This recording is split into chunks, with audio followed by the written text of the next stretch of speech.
Welcome. Yes, welcome, my silent court. You've gathered before me here in the great hall, enveloped in the shadows, to bear witness to this explainer. It's really a visual manifesto of my absolute rule.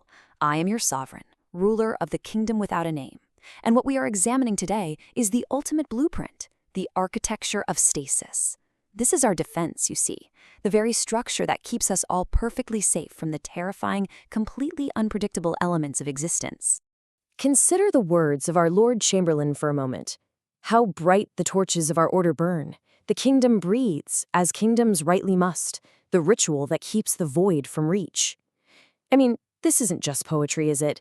It's absolute proof of our survival.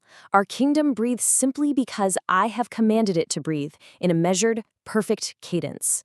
Our ceremony? It's the wall against the flood. It's the only thing keeping that terrifying void at bay. Now, order must govern absolutely all things, and that includes our time together. We have straight lines of station laid out for this explainer. First, the master architecture. Then, the architecture of fear. Third, the gilded cage. Fourth, the uncanny Jester returns. Fifth, the impending synthesis. And finally, the great evening. We're going to proceed exactly as I have commanded.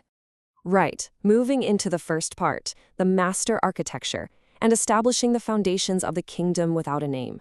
You know, to truly rule a realm, one must categorize it, because what is unnamed simply cannot be controlled. So, let's examine the brilliant minds that actually uphold our static control. I want you to really appreciate the sheer perfection of our structural hierarchy here. These are the literal pillars of my kingdom. We have the Lord Chamberlain, our keeper of ceremony, who rightly understands that perfect memory is vastly superior to dangerous understanding. Then there's the High Minister, guardian of morality, who writes our virtues out so repeatedly they just become absolute law. And of course, the royal philosopher, master of reason, whose entire symbolic role is based on the belief that simply naming all things therefore contains them. Together, we take the muddy, unpredictable chaos of existence and turn it into a flawless, unyielding system. This idea of master architecture, it should be etched into your minds like a holy text. It is the absolute reliance on a rigid structural hierarchy and forced clarity. And why do we need this? Well, to ward off the encroaching, unpredictable spirit of becoming. We don't become, we simply are. Change is a disease and forced clarity is the only cure. This brings us to the architecture of fear, where we elevate ourselves above the chaos within. Now, I assure you the word fear is merely an analytical term we've drawn from the sources. There's no actual fear here. It's just logical precautions against the unease stirring just beyond our torches. Just consider our physical actions for a second. I've ordered the throne elevated by 2 steps. We absolutely must patch the guttered spots of the torches right now, and my advisors are to huddle closer to the center. This isn't panic. It's a purely logical maneuver to transcend that muddy river of human nature. We have to maintain our heights to avoid the unpredictable chaos lurking within. Yet, our intelligence reports use a rather fascinating term to describe the court's behavior right now: Apollonian gaskets. It's categorized as a regressive defense mechanism. What does that mean in plain terms? Well, when people feel their foundations crumbling, they instinctively cling to rigid, black and white thinking, a moral binary. They'd much prefer cold, cracking stone to an uncontrollable flame. And, I can't completely fault them for seeking safety, even if it does reveal a certain fragility. So let's look at the gilded cage and the symptoms of a rather strange malaise. Because despite the flawless, impeccable design of my master architecture, well, I have to admit there are reports of a sickness infecting the subjects just beyond our torchlight, a creeping emptiness that our rituals somehow fail to address. I have to ask you, my silent court, can ceremony actually keep the void from reach? We've repeated the rituals over and over again. But out there, in the shadows between the columns, right where the light begins to fail, I have to wonder, is it enough? I'm being forced to confront a really brutal assessment here. The sources tell us that despite the endless repetition of allegories, a psychic vacuum and a deep spiritual famishness are echoing within the gilded cage of our rituals. A psychic vacuum. Our ceremonies are feeling hollow because they completely deny the messy, fluid reality of human emotion. The external scaffolding of our kingdom's myth is literally cracking before my very eyes. The ceremonies, they failed to fill the void. Which leads us to the uncanny Jester returns, the not self-made flesh. Listen, Do you hear that? That sound, like a jagged blade slicing through silk. It's him, the uncanny Jester. The gilded cage of our perfectly ordered ritual is being violently breached. He isn't here to entertain us. He is acting as a grotesque mirror, directly reflecting the absolute emptiness of this court. He is the living ink, mercilessly overwriting my disappearing static laws.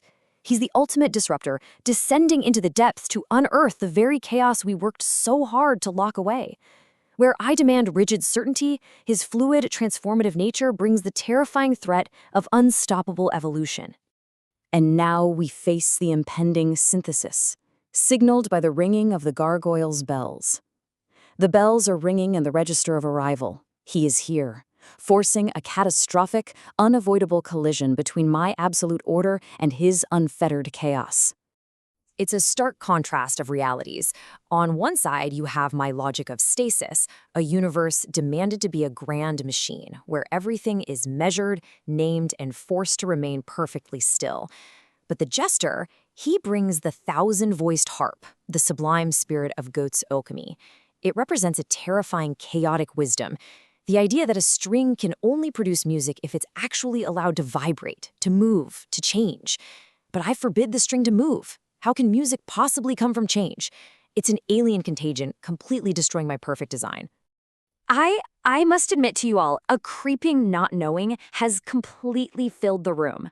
This is the ultimate failure of my blueprints. My primary weapon was always certainty. I named all things specifically to contain them. But this chaotic wisdom? This I do not know. My absolute certainty has been violently stripped away. So we arrive at the great evening, the end of forced clarity. My voice, it sounds hollow even to me now.